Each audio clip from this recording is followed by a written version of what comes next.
কি হাসিব ভাই, নতুন আইডি নিয়ে তো নিজের কালেকশন ভার্সেস কিং মনে করতেছেন। দেখছেন আমার কাছে কি ভিভেজ, যদি সাহস থাকে আসেন একটু ভিভেজারির কালেকশনের পাওয়ার দেখাই দেই।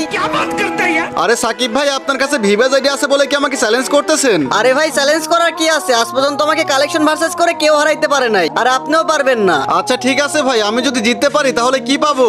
আপনি যদি আমার সাথে কালেকশন ভার্সেস করে জিততে পারেন, আপনারা আমি 1 লাখ ডায়মন্ড টপ আপ করে দিব। তো গাইস, তোমাদের কি মনে হয় আমি কি সাকিব ভাইয়ের সাথে কালেকশন ভার্সেস করে জিততে পারবো? সেটা দেখার আগে গাইস, আমার চ্যানেলটা একেবারে ডাউন হয়ে গেছে। প্লিজ ভাই তোমরা আমাকে সাহায্য করো, এই ভিডিওটা 2-3 বার করে দেখো। আর তোমরা ডায়মন্ড জিততে চাইলে আমার নামের নিচে মেনশন করা লং ভিডিওটা দেখে আসো। এই যে হাসিব ভাই, পারলে প্রথমে আপনি এই নিয়ন ক্রিমিনালটা দেখান। আরে লল সাকিব ভাই, কি ভাবছেন এটা আমার কাছে নাই? এই যে দেখেন। এবার এই যে ব্লু ক্রিমিনালটা দেখান। এই যে ভাই, আমার কাছে ব্লু ক্রিমিনালটাও আছে। আরে ভাই আপনার কাছে সবগুলা ক্রিমিনালই আছে নাকি? এবার এই যে পার্পল ক্রিমিনালটা দেখান তো। ঠিকই বলছেন ভাই, শুধু পার্পল ক্রিমিনাল না, আমার কাছে সবগুলা ক্রিমিনাল বান্ডিল আছে।